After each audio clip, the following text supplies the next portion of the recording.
Welcome to another episode of Conversations with Lamp. I'm your host, James Lampkin, and my guest today is the host of the Rap Soul podcast, Mr. 12 Kyle. Thank you for joining me. Man, thanks for having me on again, Lamp. Man, appreciate Oh man, you look, come on, man. You know it's always good to get you on. it. For sure, for sure. So we was talking before we started, man. I'm starting to get more familiar with your podcast, The Rap Soul. First of all, congratulations for launching it. When did it actually launch? It launched last year in 2025. It was something that I had been. I'll be honest, I was dragging my heels on it for a while because I have my main podcast. Well, the original podcast, I call it the mothership, the 12 Kyle podcast. Um, I've had that podcast for 10 years now, and over 700 episodes. And what was happening was there were music conversations that I really wanted to have on the 12 Kyle podcast, but there's also other things that I wanted to talk about on that podcast. And so I was kind of running out of space and time. I even went from the point of just having um, you know, one episode a week and then moving it to two episodes. And I still couldn't get the music conversations in that I wanted. And so I somebody told me a while ago, they was like, man, why don't you just do a music podcast? It was like you can have that be your hub just for music. And I'll be honest, Lamp, I kicked around it for a little while because I was just like, I don't really know if I need two podcasts or what have you. Because I don't want it to be more work. But what I found is that it's really not work because I love and enjoy talking about music. And the Rap Soul podcast is unique because I'm solely talking about music and artists from the 80s, the 90s, and the 2000s when it comes to rap, hip hop, soul, and R&B. So I haven't even really touched into the 2000s, but it's just really the music that I grew up on and that I really can relate to. And it's been a lot of fun. I think I'm on at the time of this recording 77 episodes. So it's been I think you went out on the last spot. What was the last spot you said? 78 episodes, and so five. It's been off to a good start. So I'm really enjoying the conversation and just talking about different things when it comes to that music. Why'd you choose those 3 decades? Because those are the ones that I really, really relate to. I'm a little bit older than you, a little bit more seasoned. Lamp, I'm 53 at the time of this recording, and so like when I think about R&B from the 80s, that was my wheelhouse. I was introduced to music very early in my childhood. I was in a household where my parents played music and all throughout the house. We had records in the whole nine. And so I remember falling in love with artists like Prince, Stevie Wonder, Marvin Gaye early.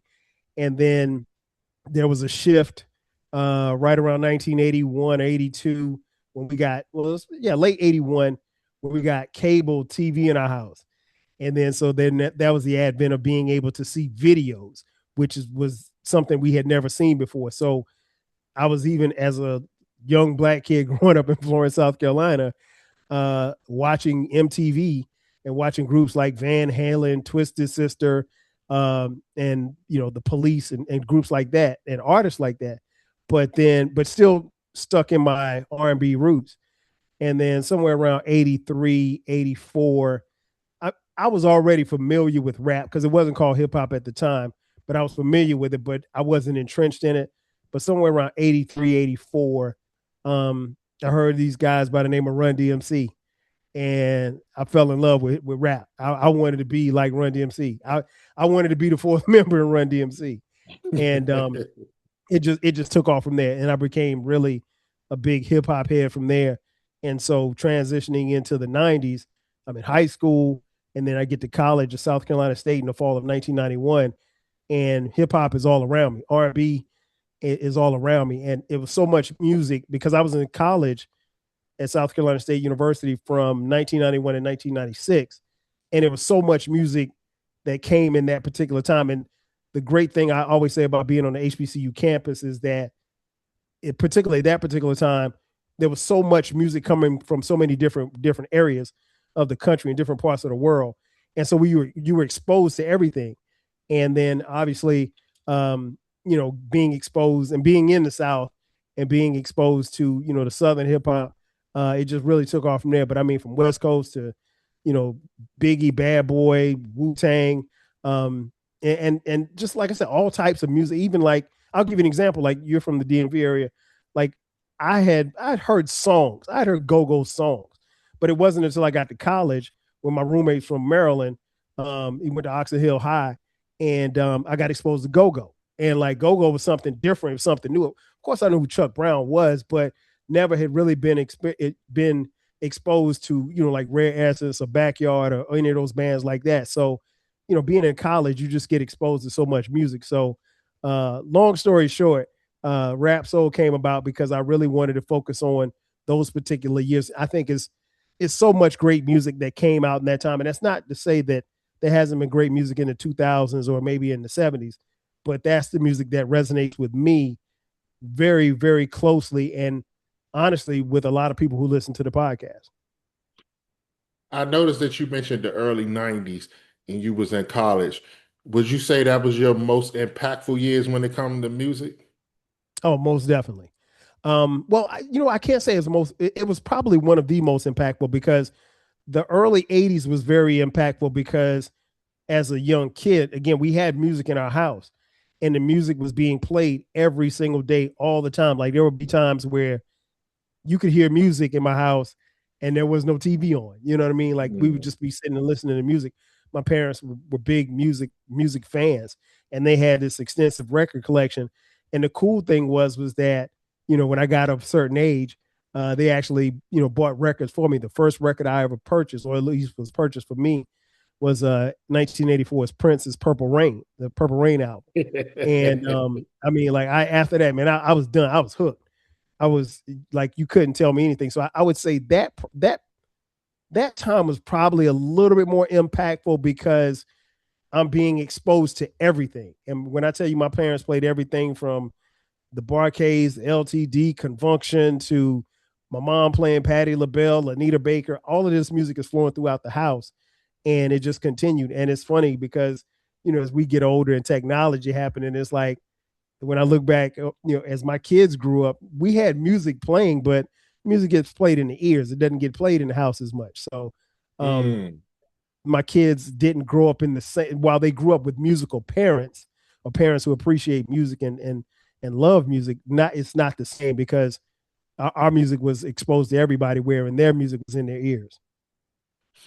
Man, you know what? I never thought about that. That we consume more music in our ears as opposed to in the house. So do you think because of that the music may not I'm trying to think of the best word. Like, let's say time travel for that's the Mhm. best way I can say it. Yeah. Time travel. Because you got your music in your ears and your kids got the music in their ears. So they're not really consuming what you're listening to. So do you think Mhm. that's stopping the flow of music like living like continuing to live on? It did for a while. If we're being honest, I think that probably happened in everybody's household. But I think one of the things that helped bring it back, or at least close the gaps, if you will, was by the time we got to the early to mid '90s, and we started hearing, and I'll use Dr. Dre for an example, hearing his music, and he was sampling some of these old '70s songs, and it's like, you hear a song like Between the Sheets, and you're like, okay, I remember that song. Okay, that's Isley Brothers. You know the song, but now Ice Cube's rapping over it. You know what I'm saying? And so he's got the biggest hit. And so now, not only is Today Was a Good Day a big hit, but it also exposed, the music to a generation, my generation, who may or may not have been familiar with the Isley Brothers. And then it also brought in our parents because it's like, okay, minus the cussing, this sounds pretty good. He's rapping pretty good over a song that I know and love. And but yeah, there was definitely a gap there, and there's a certain connection when I think when you're able to hear the music because, like, and I'm sure if the same thing happened in your house or your listener's house, what happens is, we are, smaller versions of our parents. So what they like, we probably gonna like. What they don't like, we probably gonna like. Probably not like. And so what happens is that, when you become parents like us, and then the music change, I don't know about you, but like some of the stuff that my kids were listening to, I ain't want to hear that, but if I'm being honest, it was hard for me to play ODB around my mama. You know what I'm saying? So it kind of goes both ways. We become who they were as well. Now, the thing that I will say, and I try to be open and honest with my kids as far as the music that they listen to, because a couple of my kids are really, really into their generation of music, and then I got two kids who are really into my music. So, what's interesting is like I never tell them like, okay, you can't play that. Especially if they say, "Hey, Dad, I want you to listen to this." If they say, "Dad, I want you to listen to this," I'll listen. I said, but the thing is, I always tell them I'm a critic. So if it's got to be good. If it's not good, I'm not gonna. Because like I've had my sons bring me some of their friends who were trying to be rappers music, and it's like, Dad, tell me what you think. And I was like, okay, I'm gonna give it to you raw. I'm just gonna tell you what it is. I'm not gonna sugarcoat it. So if it's nice, I'm gonna tell you he's nice. If he needs work, I'm gonna tell you he needs work. And they appreciate the honesty. Is there a musician, like a rapper or musician that your kids introduced you to and you was like, you know what? Damn, I actually like them. Yeah. My older son Dion, who's 26 at the time of this recording, he introduced me to Joey Badass. And I'd Uh, never heard Joey Badass. And this was when I think 1999, the mixtape was out. And probably after the first couple of songs I heard, I was like, oh, he's different. Like he's not. And I think Joey might have been like 16 or 17 at the time, but he was rapping like a grown man. His subject matter, his wordplay, you could tell that he grew up in a house, or at least he grew up listening to, 80s and 90s hip hop. So Joey Badass was probably the first. Let me see, Mac Miller probably was another one that I was kind of late to the party on, but those two in particular. And I can't think of anybody else, but definitely Joey Badass for sure. so where would you put like Kendrick and J. Cole? Where would you put them? They're definitely in my kids' generation, but I think those guys, Kendrick and Cole in particular, are really, really dope MCs. So I think you could have put them in the 80s. I think you could have put them in the 90s because they are, true MCs. Um, Drake, he's more pop, but the early Drake when he was rapping, yeah, I rock with his music too. But Kendrick and Cole probably are two of the main ones that I still. I'm a huge fan of Kendrick, huge fan of Cole. Really enjoying this last Cole album. Hopefully it's not his last. I don't think any rapper ever retires. But yeah, that generation, and then I think for me, there's probably a cutoff right after them. And it's not to say that I won't listen to somebody younger than them, but that's because Kendrick and Cole are probably in their, I don't know, late 30s. Mhm. So I'm probably not listening to, I don't listen to like NBA young boy. No disrespect. He just don't make music for me. But I have at least made an attempt to listen, but it just ain't for me. And I'm cool with that.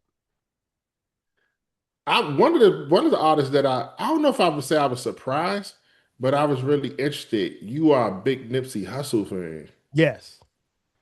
How'd that Man, come listen. about? I heard Nip, I think for the first time on it was an album that Ninth Wonder did. It was like a compilation album. And his voice was different. I mean, you could, I'm good at listening and hearing and being able to tell where people are from as far as like their dialect, because when we talk, you can't hide that. I always say everybody has an accent. Some are more pronounced than others, and I like listening to people, particularly when I don't know who they are, where they're from, and trying to figure out where I know the accent from. So his accent stood out to me initially, but it was a bar he said, and I can't even remember what it was, but I was like, okay, this dude is different, and it made me want to listen to a little bit more. And then shortly thereafter, I think he had the Crenshaw mixtape that came out that was selling for $100 on the street, and I was thinking to myself like, you got to be pretty damn bold, because at the time, mixtapes are going for like $10. To say that Yeah. your mixtape you're going to sell it for $100, not $10, not $20, but $100. And then I think Jay-Z bought like 1,000 copies, And so He bought like, 100. I think he bought 100 okay, copies. yeah, 100. Okay. Yeah. And so shortly thereafter, I got my hands on Crenshaw, and I was hooked. I was hooked after that, man. And that dude, he was special. He was special, and I think unfortunately he got taken out way too soon. But his music still resonates, and I think if you are able to, because like I've always been on lyrics. I don't beats matter to me, but I'm more concerned about what you say because I grew up in an era where we just it was about the MC. It wasn't about I'm not gonna say I don't care about beats. A beat will make me nod my head. Okay, I'll put it like this: if I'm listening in the future, I'm concerned about the beat because I don't really care about what Future's saying. But if I'm listening to Nipsey Hussle or I'm listening to Kendrick or I'm listening to Cole, I want to hear what they have to say. So the beat or Nas, like Nas is my favorite. People used to always talk about, oh man, Nas fixed bad beats. Maybe he did. I don't. It didn't matter to me because lyrically, I think he's, in my opinion, he's like the second greatest MC ever lyrically. Um, so that doesn't matter to me. But yeah, Nipsey is a guy, man.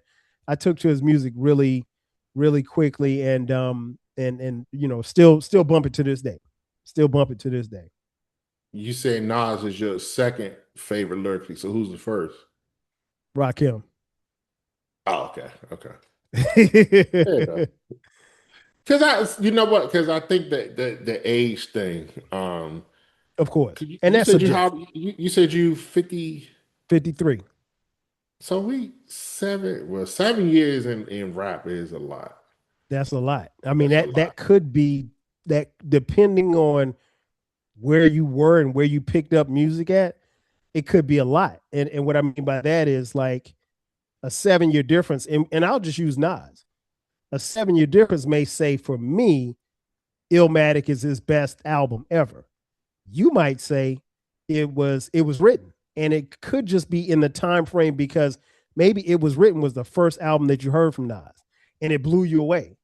And I can tell you, I was outside when that album came out, and a lot of Nas fans very disappointed. I wasn't You said they disappointed, was but it wasn't. disappointed. Well, they were disappointed because we were thinking it was going to be he was going to make another Illmatic. It was going to be Illmatic Part Two, and it wasn't. He had a couple of songs on there where he really took an aim at the charts, and I don't blame him because if you look at the landscape, Biggie was on the charts, Pac was on the West, Death Row was running music, so I get it. I understand why he did it, but at the same time, um, it wasn't Illmatic too, and I think that's where some of Nas's fans kind of were upset initially. But it's a banging album. But I know I've heard people say that it was written as better. But if you ask them and you go into a deep dive, a lot of them will tell you that was the first time they heard Nas, and then they went back to Illmatic. So if you started it was written and you go back to Illmatic, you may not hear it the same. But that could be the difference in 7 year ears.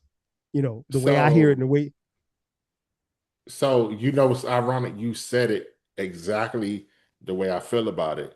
I do think it was See. better than the first album. And ironically, I did listen to It Was Written before I listened to Illmatic. Mm-hmm. But I will say this, even if I had listened to Illmatic first, I still would have said It Was Written as his best album. Because to me, It Was Written as Nas' best album. Reason I say And you that know is what? It could no, wait, I was gonna wait. say it could be because also where you were. If you were 13 when that album came out, that might be some of the first hip hop that 13 or 14, that could have been the first album that you purchased. You know what I mean? Wherein Uh, so let me see. So Illmatic came out, I believe, in 94. 94, yep. So I was 14. I was listening to rap, but I wasn't really buying it yet. It Okay. was That's like the I was difference. listening to whatever the radio played. By Mm-hmm. the time It Was Written came out, because It Was Written came out in 96. Mm-hmm. By the time It Was Written came out, I was actually going to the store There you go. buying That's music. the difference. That's the difference. So I listened to It Was Written, loved it. Went back and listened to Illmatic. I like Illmatic. Like Mm-hmm. if we talking lyrically, to me, if we talking lyrically,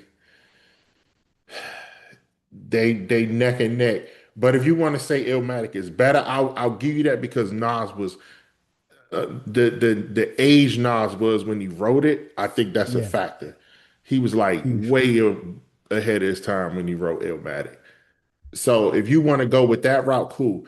But the reason I like it was written more production. And ironically, Oh, you said you're not really into production, but I love so for me it's ironically it's the production. Like understood. if you I ain't gonna say I don't care what you saying, but I'm not a person that like recite lyrics and quotes. I'm more of a beat. Like if you got a good beat, yeah, Mhm. you gonna get me every time. Oh, no doubt. No, and you know, and that's the great thing about hip hop and hip hop's fans is that you have some that are really over here, some over here, and then you have some in the middle. And you know, production wise, I think you know Illmatic is extremely well produced. You know, but when you look at it was written, the production, the sound of the production is bigger. You know, like Mhm. a song like "If I Rule the World," that song wouldn't fit on Illmatic, but Nas was in a different place, and that was his Yeah, lead single. So you know, but here's the thing, Lamp, when we got word that the album was coming out, they said, yeah, Nas's lead single has Lauryn Hill on it. So in our mind, we like, oh snap, you know, Illmatic Part Two with Lauryn Hill rapping on it.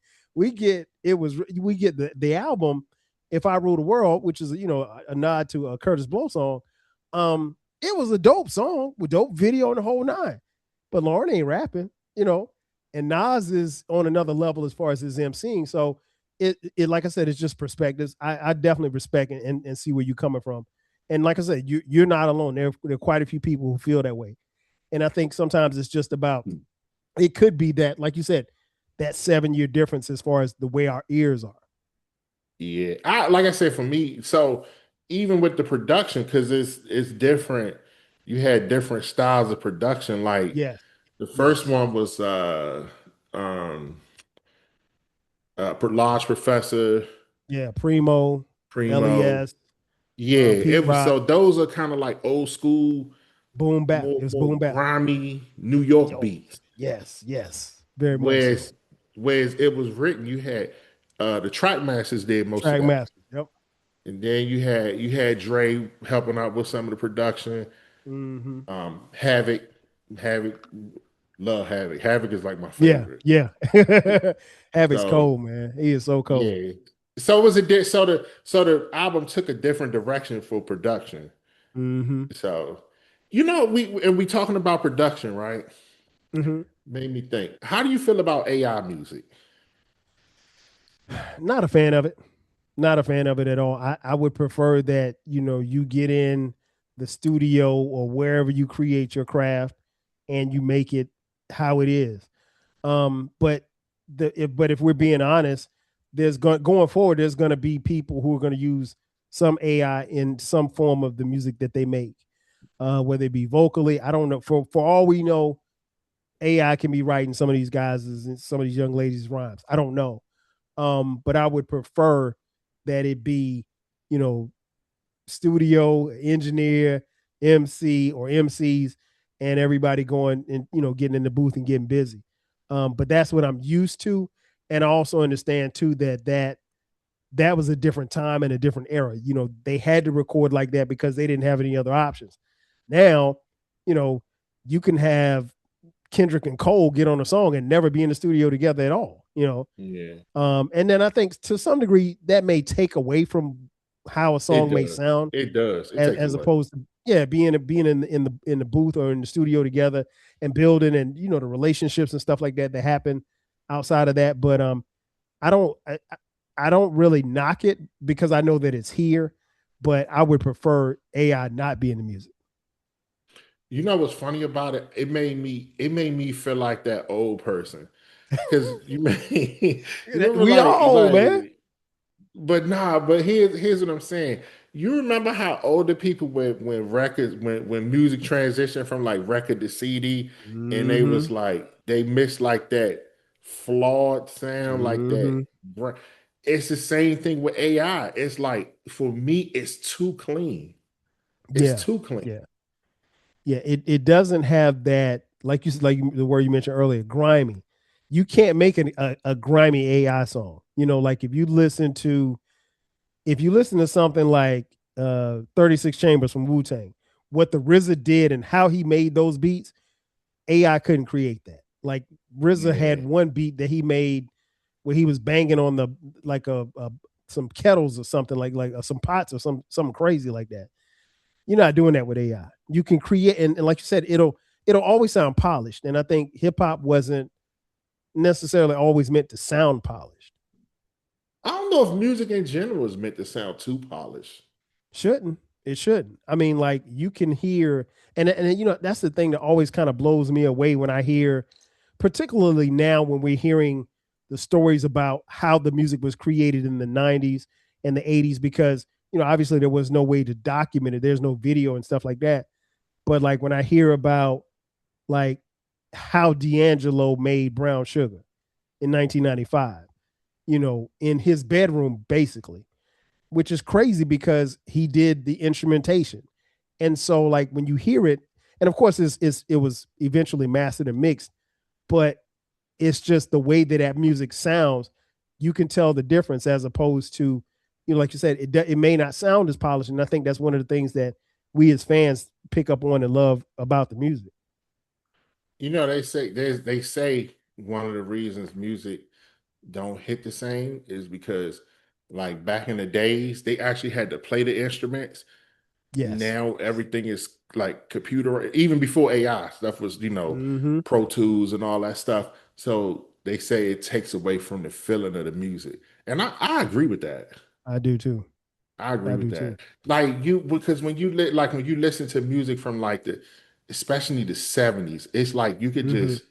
you could just tell like the person loved what they was doing. Where I'm not saying producers and artists don't love what they're doing now, but it's just Right. like if you It's gotta different. like if you're just pushing the key, it's different than having to actually play that instrument and like, nah, that's not it. That's not it. Like, I mean, you know what I'm saying? Maybe hit the drum a little harder or speed it up. Just something. It just feels different. And Mm-hmm. I think the thing that makes me really nervous about AI music is music will have no feeling to it. Mm. And that's very possible. And the thing is that we're so used to going with the flow of technology, it could happen, and we not even really know it or pay attention to it. It's like, okay, well, yeah, it's just because what's happened is, and I talk about this all the time, particularly, and I've touched on Rap Soul podcast a couple of times. With the advent of technology, the music industry was behind. You probably were just becoming into your teenage years when we had those services like Napster and Kazaa and LimeWire, where we were getting music, basically stolen music for free. um, but what happened was, I used to call it secondary marketing. But what happened was, so then we moved it away, and we moved away. You talked a little earlier about moving away from CDs. I remember when it went from having 8 tracks to cassette tapes, and then from cassette tapes to CDs, and then from CDs to streaming. And so now it's streaming, and I have in my garage, I have boxes of CDs, but I never touch those because everything that I pay for Spotify, so everything that I have, all of my music, all of my podcasts, your podcast, everything that I listen to is on Spotify, right? But what happens tomorrow if Spotify goes away? I don't Mm. even I I think there's a CD player in my car. Yeah, there's a CD player in my car. But like, so the music industry has always been a couple of steps behind technology. And so what's going to happen is that, like you said, with AI music, you just lose the feeling. But music has become so disposable. We had to wait. If New Edition dropped that album in January, you wouldn't get another album for another 2 more Januaries at least. Because the artists would drop music, tour, put out a couple of videos, tour, come back, and then record again. Now music is so disposable to the point where, J. Cole, I'll use J. Cole as an example. He dropped his album, and there were literally people online saying, "Oh, well, I wonder what he's going to do next." I'm like, bro, you just got an album. Like, listen to it and enjoy it. You know, And so it's like, and I made the reference of it's like being at a buffet at this point, you know, and we as fans and consumers are very spoiled because we have the pick. We have the pick of whatever we want. So if I want to listen to Cole, I can listen to Cole. If I want to listen to Kendrick, I can listen to Kendrick. I can listen to Ari Lennox if I want to. I can listen to SZA if I want to. I can listen to Meg if I want to. Cardi B, and all of these people are at the buffet table, and because you can get it and it's readily available, you don't appreciate it as much. You know what I'm saying? But if somebody gave you the big piece of chicken and you knew you weren't going to get anything else for another couple of weeks to eat, you were going to savor that big piece of chicken. And that's how we did music before. Like you mentioned, Illmatic. It was written. You probably listen, particularly those albums that you purchased, like it was written. You probably listened to those albums a whole lot more than you did anything else. And the reason being is because you're financially invested. You paid your money. So regardless of what, I mean, of course they were great albums, but you know what I mean? You paid your hard-earned $10. Maybe you had to shovel snow, maybe you had to cut grass to get that $10. You paid your money to get that album. Once you got that album, oh, it's yours. That's it. Ain't nobody, you're not letting nobody dub it. You ain't let nobody hold it. You may or may not take it to school. Like, so it's yours. So, but music now is so available. And that's not it's a, I can't say it's a good thing, but it's also a bad thing as well. But it's just like, if, I don't know, let's just say Nas comes out with an album on Friday. You know that the album's there, but you ain't in a rush to hear it Friday if you don't get to it Friday. You got to work, you know what I'm saying? You got to chill or whatever like that. There's no rush, but you and I remember a time where an album would come out, and if you didn't go get it the first couple of days it was in the stores, guess what? You might not get it. You may have to wait. Yeah. And these, some fans don't know, and they're too young to remember that time, but everything's available now. So we'll never be in a position where we have to wait for music. It's at our fingertips. What's funny is it's real interesting that you use Nas as your example, because as a rap fan, hip hop fan, I think me and so many others was waiting on him to do the album with Premier, Yes. and he finally did it. Yes. But one, it took one because it was so long, and two, it was so easy to listen to. I still haven't finished it.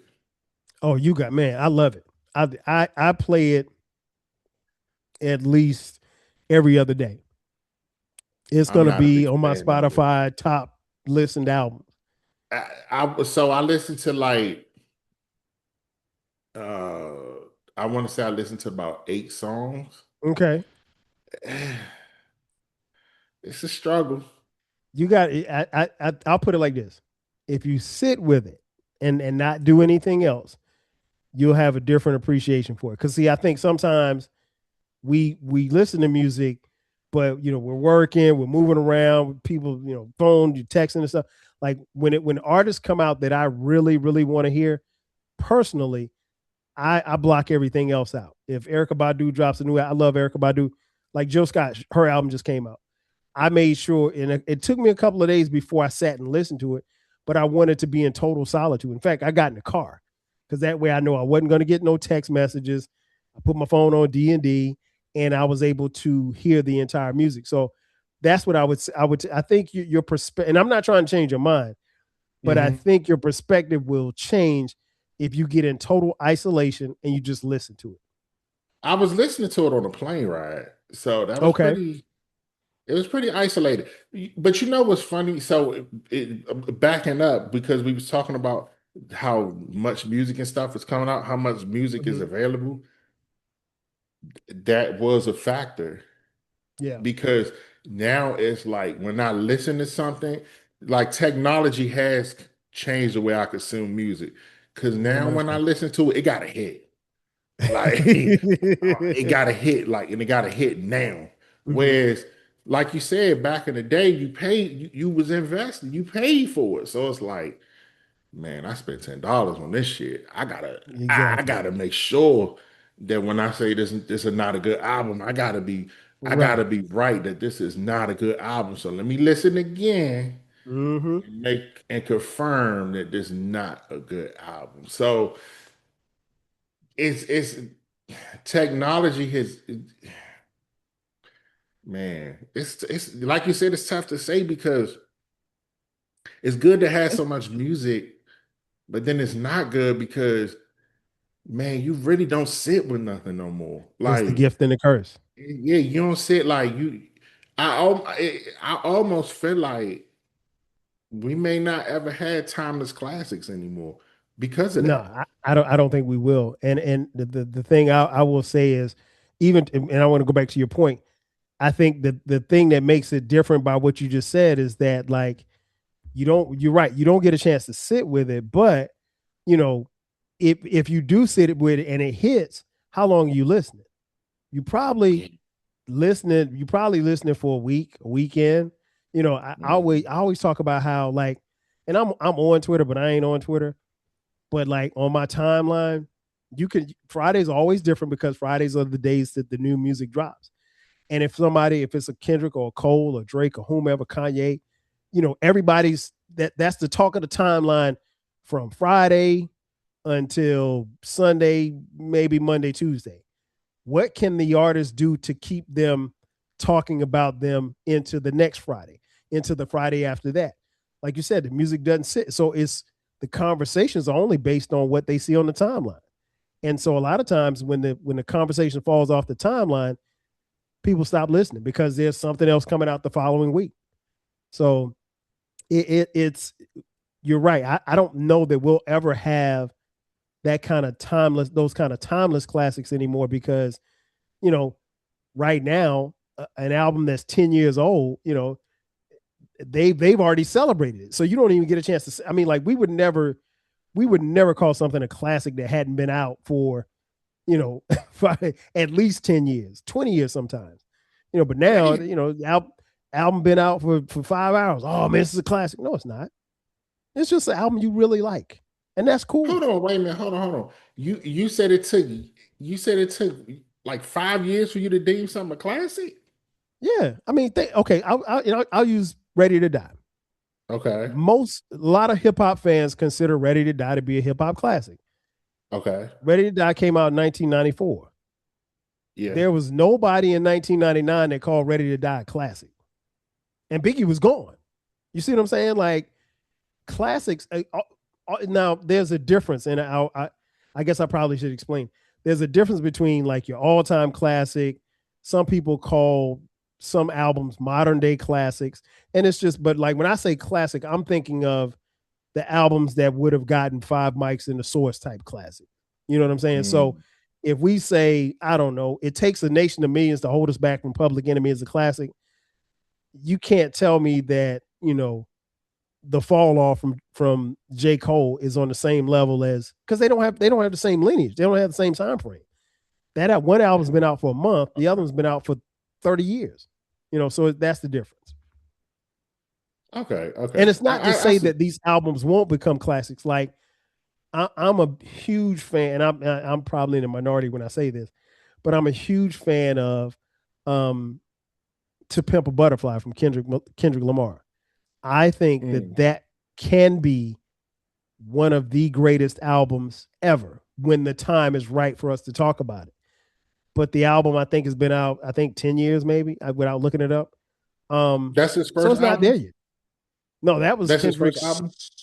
that was his third album. Oh, okay. Okay. So that was after Good Kid, that was after Section 80, Good Kid, Mad City, and so that was his third album. And so I just think it takes time for something to become a classic. It just And, takes time. And I think our generation, the generation of music fans now are quick to call everything a classic. You got to give it time. and you know now they don't even do rollouts anymore. No, no. The best rollout I saw was the Clips. Yeah, I was just about to. We best. That's the only one you seen. Well, Jill Scott had a pretty cool rollout with her social media and stuff like that. But no, the Clips, yeah. And I love that album, Lamp. I mean, like that And it did album. not. And it did. That was one of the few albums that did. So I think it proved that rollouts still work. It's just Mm-hmm. people don't want to do them. But it's on one hand I get it because man, social media. the social media technology has just Mm-hmm. made things so simple. Like a roll, because a rollout back in the day, you had to hang posters, you had to go Mm-hmm. to all these. I mean, they still do the Street radio show teams. tours, but the big Right. thing, right? But the big thing was you had to like hang those posters up, Mm-hmm. and then it's like even now, like when you like, there's no like for me when I would get a CD, I used to love to open the book, see who produced the Same. stuff. Line of notes, baby. They don't even. Now they are introducing credits, which I do like. Mm-hmm.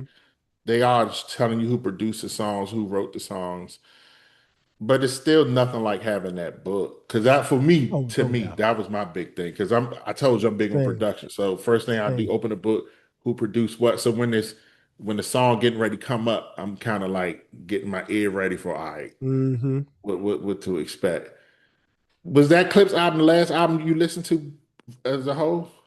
No, Besides Jill like I Scott? said, Jill Scott, J. Cole, those are probably the last. Yeah, those are definitely the last two. Um, but yeah, and even just to touch back on your rollout part, when I have a theory, Lamp, and I haven't been able to prove, but I think this theory can hold up. I think the rollout or the idea of the rollout changed after, I don't know, it was some years ago. Beyonce dropped an album unexpectedly. It might have been Renaissance. I can't remember. I'm not I real think it familiar was with Beyonce. Lemonade. It might have been Lemonade.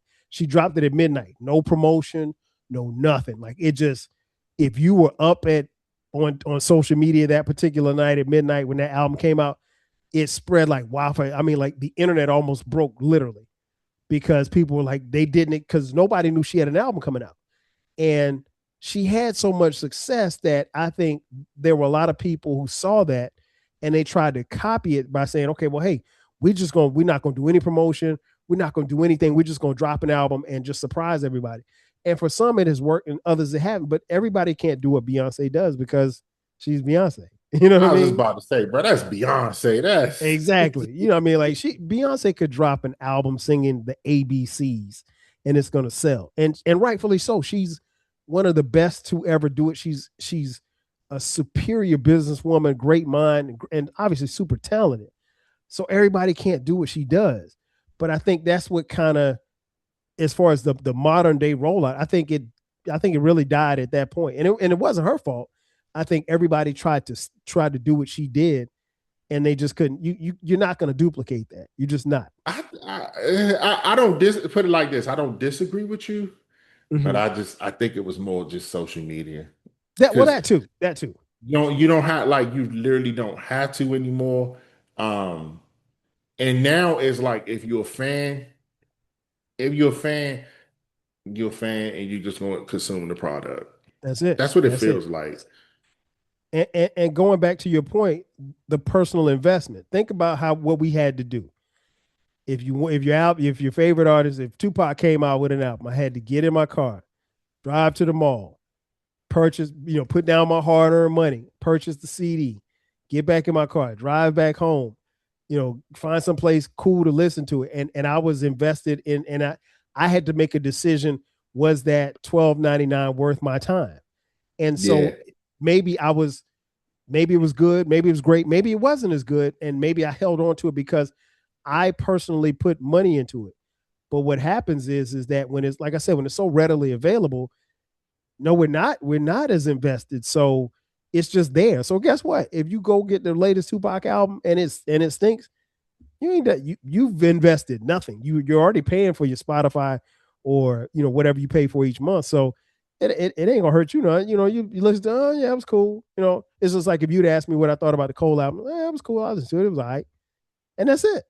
And I may or may not ever go back to it. Wherein if you got a physical copy, if it's a record, if it's a tape, if it's a CD, you're probably going to play that over and over and over again. I remember those CD books, having the CD books, having the CD towers. Um, that stuff doesn't exist anymore. And so now we just have streaming. So yeah, it's the personal investment I think makes a difference.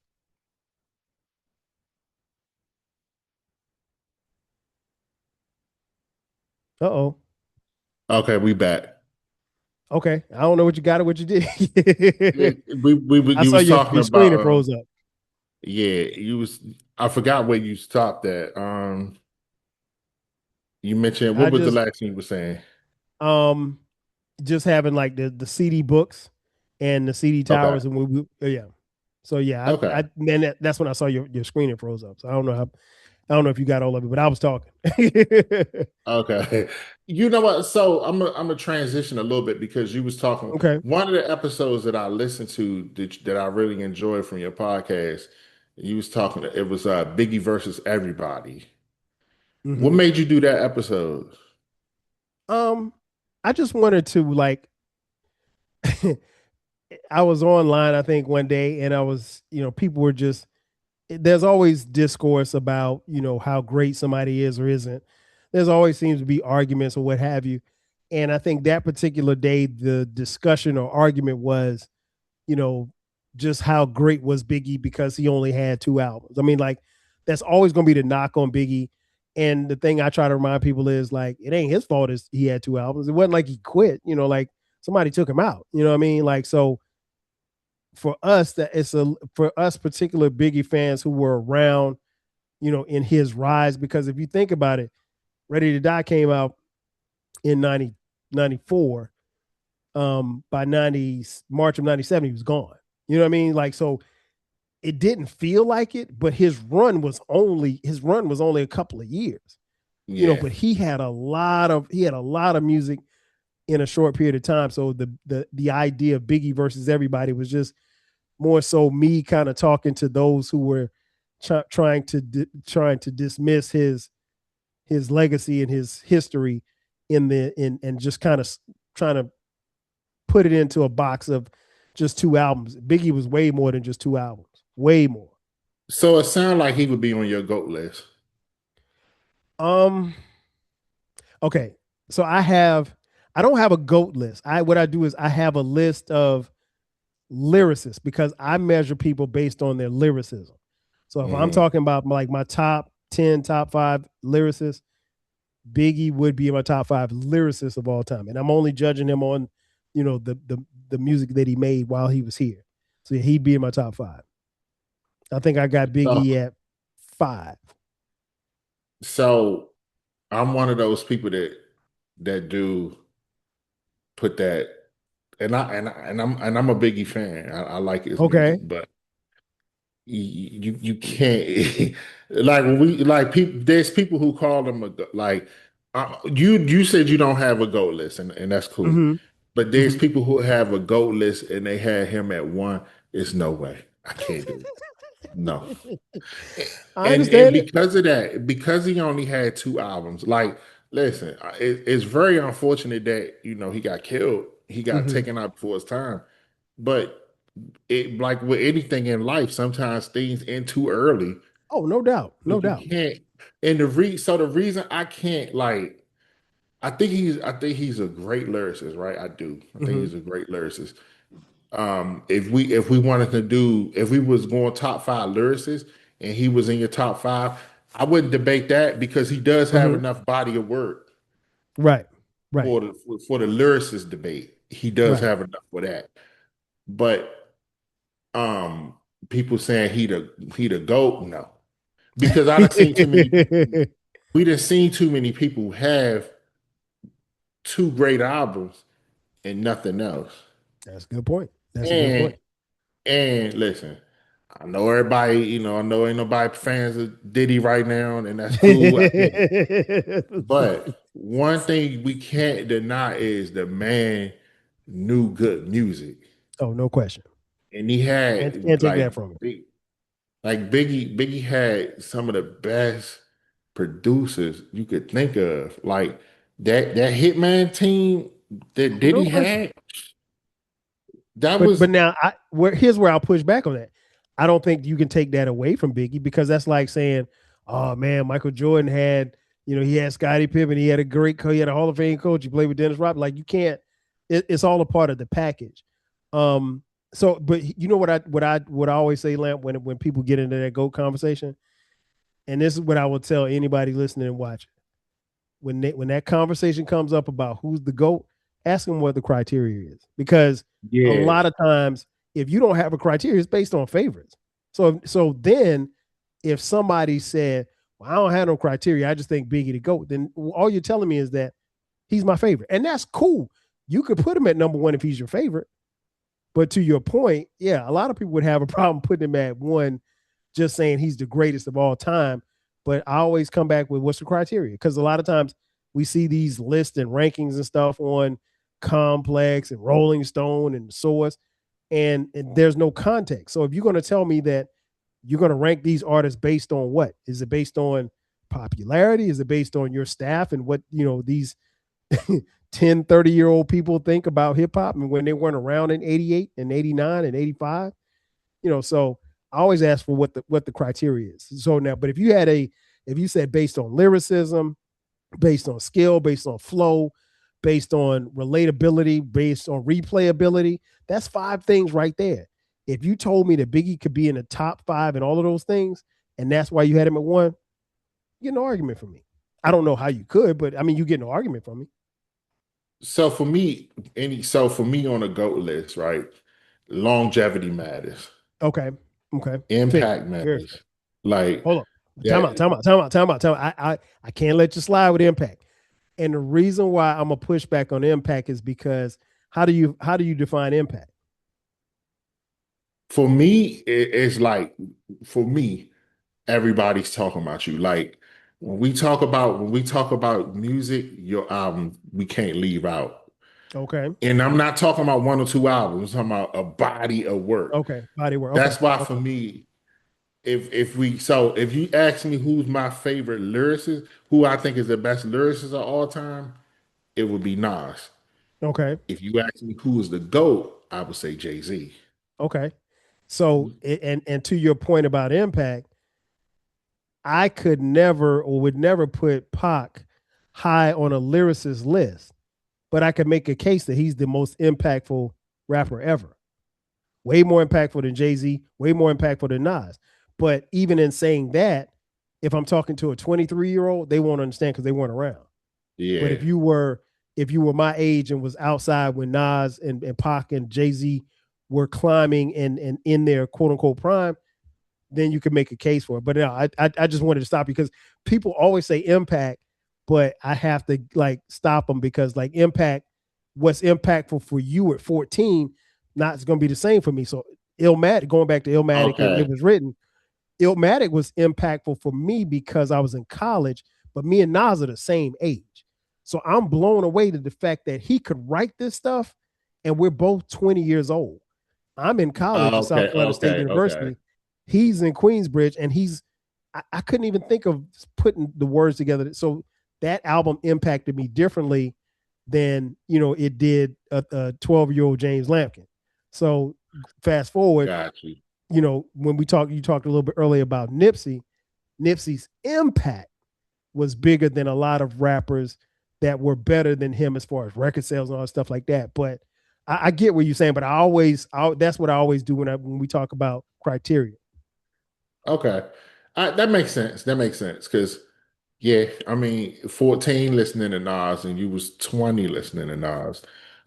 It will hit different. But like I said, I think when I say impact, like I said, I think like long Yeah, lasting. and longevity makes a difference. Yeah.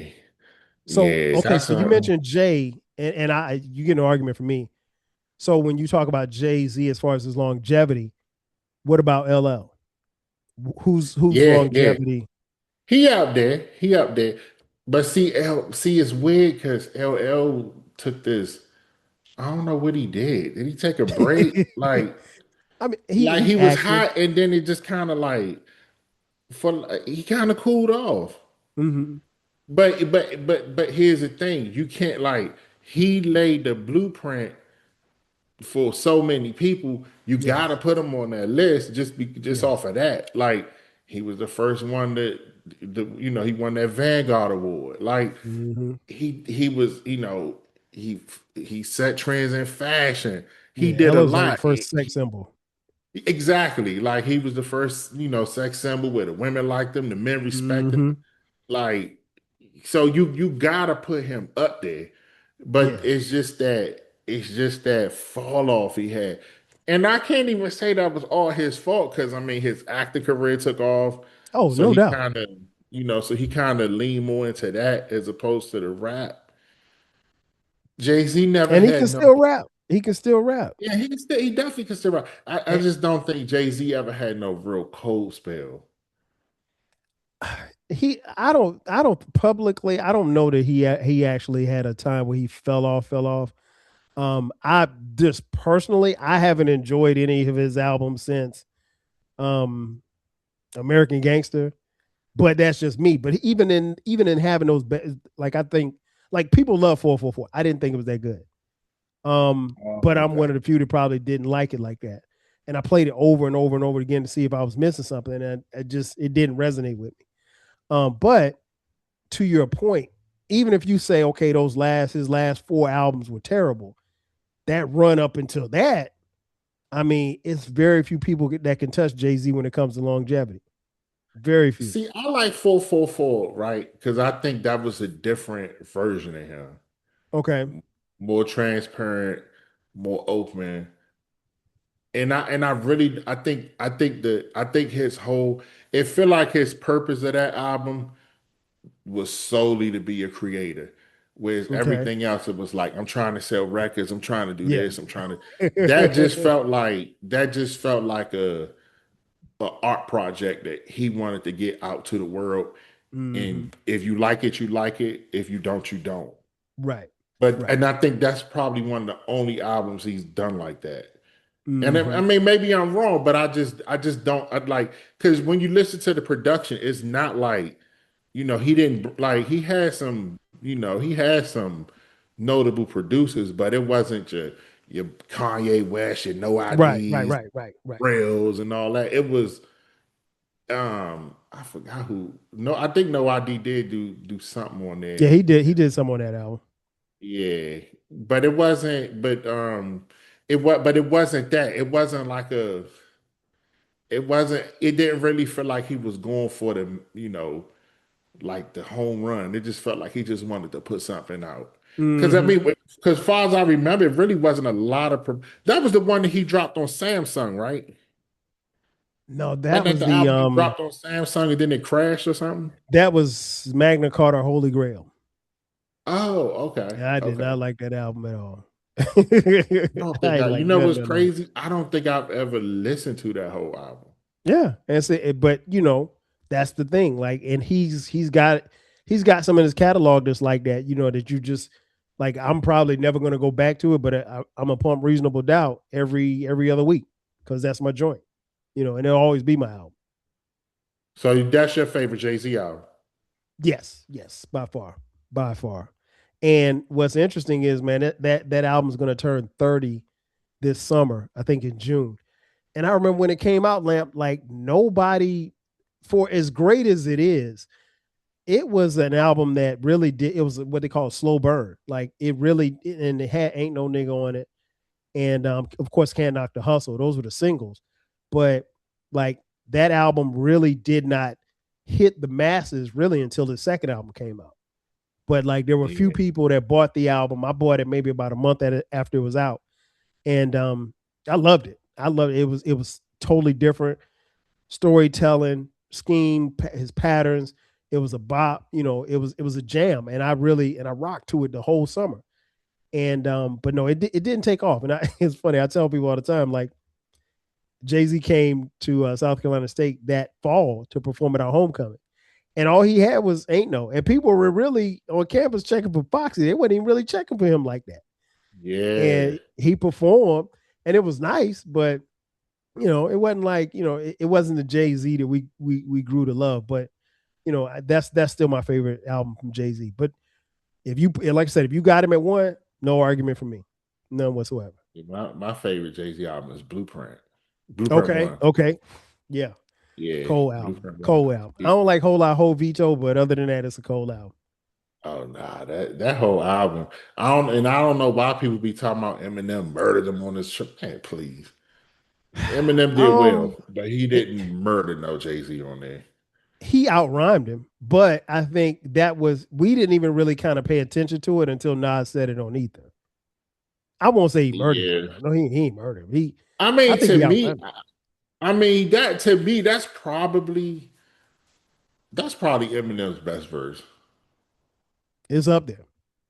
Because It's I'm up there. not a so I'm I'm not a big Eminem fan. I Me get why people either. like him. Me I either. get why people like him, but his content doesn't really resonate Same. with me. Lamp, I say it all Um, the time. His albums have very little replay value for me. Like I can't tell you the last time that I heard the Marshall Mathers LP. And I bought it. And it's when good. the first I one or the just second one? that was the second one. The one No, no, with no. I'm saying, Stan. hold on. How many Marshall Mathers LPs did he have? Was it one or two? He only had one is that was because I think the first one, let me look up his discography. The first Because I one is don't called the. What's the first album called? Slim Shady, right? yeah, the Slim Shady LP. And then I think it was The Marshall Mathers LP. That's the yeah, I think it was the second one. Marshall Mathers. Yeah. Mm-hmm. Okay, so that's the only one that I can actually go back and listen to. Yeah, that was Every 2000, the Marshall Mathers LP. Yeah, that's the only one I can go back and listen to. Oh no, Everything he else, does have another one called the Marshall Mathers LP 2. That was in 2013. I ain't hear that. no, no, no, no, no, no, no, no, no. We ain't talking about Yeah, that. I had already tapped out by then. I'm like the first Marshall Mathers LP. Actually, that's his best work to me. Yep, yep, that was 2000, May 23rd, Content was 2000. good. Production was outstanding. Um, yeah, Yeah, that one that had one that one was the best one to me. the real Slim Shady, the way that I am, Stan, Kill You and Bitch Please Too. Yep, I remember that one. Yeah, that's the one. That's the last one that I think I listened to all the way. I haven't. And again, dope MC. He's great on features and everything like that. He's never made music that make me be like, all right, let me let me jump back on Yeah, this Eminem. he got some songs. Don't get me wrong. I'm not gonna say Oh, he no don't have doubt, no doubt. He got some songs. some songs, but he not nobody. I'm like, yeah, put that Eminem on. But I get it because he's like it's weird because he's really skilled, like really skilled lyricist. But just because you're a really skilled lyricist don't mean you put together good songs. Hmm. So And ironically, some of the songs that are his biggest songs are the most simplest song. My name is. I mean, that's a very simple song, but it's his is one of his biggest hits. Go yeah, figure. I like what's crazy. I liked it back then. Now, no, Same, same. absolutely not. Hey, you're never going to be in your car bumping that song, unless it's on the radio and you just happen to be listening to the radio. Who's your favorite producer? Man, now that's tough. I have a top five, and they kind of circulate. My favorite is Jay Dilla. Favorite, hands down, Okay. Jay Dilla. My top five is probably Jay Dilla, Primo, Dre, um, damn, Pete Rock, that fifth one, Ninth Wonder, Havoc, RZA, um, even the early Kanye. I liked I loved his production. Timbaland, can't forget Timbo. Um, yeah, all of those. But my favorite by far is Jay Dilla, hands down. Why Dilla? Q-Tip, damn, I can't forget about Q-Tip. What'd you say? Why Dilla? Dilla always made the music that I felt that could go. It goes in your ears and it goes in your body and it transports you. It takes you to places that you have not seen or heard musically.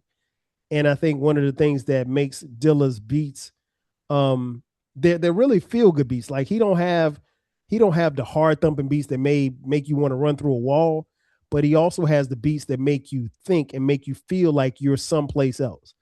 Um, like one of the beats that was on Fantastic Volume 2, the Slum Village album, is a song called Climax. if you hear the instrumental of that beat is like it literally takes you like in outer space, and you're going through and you're seeing planets, and I don't get high, but I can only imagine what listening to Jay Dilla beats like on mushrooms or weed or whatever like that. It would take me places, and so I've always been a fan, man, a huge fan of his music. He obviously left us way too soon. The Donuts album, Lamp, if Jay Dilla were here, I would love to interview him on my podcast just to ask him how he came up with some of this stuff, because I think like producers like some of the ones that I mentioned, I don't think that they hear and see what we hear. Like I've heard producers talk about seeing colors. I'm pretty sure they see different colors. They see different patterns. They don't see music this with the way we hear it. And so when they put it out, so even somebody like Dre, it takes Dre longer because Dre is such a perfectionist that he won't put stuff out unless it's to his supreme satisfaction. And that some people say that's to his detriment, but when the last time you heard a bad Dr. Dre beat? Yeah. I can't think of any. You know what I mean? I mean, half of Get Rich or Die Trying was supposed to be allegedly on the Detox album that we never got. So those was, think about In the Club was a beat that was a quote unquote throwaway. He gives it to 50 and it's 50's biggest hit on his debut album. So yeah, man, I love dope hip hop producers. You mentioned Havoc earlier. The Infamous, oh my God. The Infamous, that album sonically sounds like a New York City crime scene. And it is a beautiful piece of work, man. I allow myself to get engulfed in the beats. And sometimes I will listen to albums, particularly if I know that they're instrumental. Sometimes, particularly if I'm driving, instead of putting on, the regular album, I put on an instrumental and listen to it. Mm. Hey man, thank you for doing this, man. Thank you for joining me, man. Man, thank you for having me on, man. This is fun. I really appreciate this, man. It's always an honor, always a pleasure, catching up with you, talking to you, For or sure. on the platform. Please tell the people how they could follow you, how they could listen to you, not only your Rap Soul podcast, but also the 12 Cow podcast. Oh, no doubt. Again, bro, appreciate it, man. I was happy when you reached out and said we need to do it again. I got to get you back on my podcast. I know we talked sports, but there's a lot more stuff we could talk about. We talked music. We did talk music on one of them. Yeah, we did talk music. Mm-hmm. I thoroughly enjoyed it and enjoy listening. And y'all don't know, I call him CNN Lamp because the man asks questions like he works for CNN. But yeah, you can check out the 12 Kyle podcast and the Rap Soul podcast wherever you get your podcast.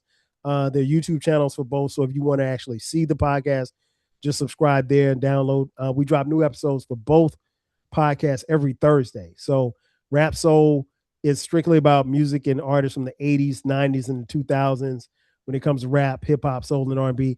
The thing I like to tell people about the Rap Soul podcast is that it's the best music podcast that you've never heard. So if you like what you heard on this episode, check in with the Rap Soul podcast. We got new episodes coming every Thursday in the 12 Kyle podcast, my personal podcast, the flagship station where we just talk about whatever I feel like talking about. And I do a lot of talking about how life was, for us old and washed people when we were growing up in the world without the internet. Hey man, again, thank you for doing this, man. And I wish you all the best with both podcasts, man. And I appreciate you. Appreciate it, man. Appreciate it. Definitely. I want to take the time to thank everyone for listening to the podcast and watching it. I truly appreciate your support. You can listen to the podcast on SoundCloud and Apple Podcasts. You can watch it on YouTube. You can follow me on Instagram at conversations_with_Lamp. My Facebook is also Conversations with Lamp. Again, thank you all for listening. Thank you all for your support. Have a great day.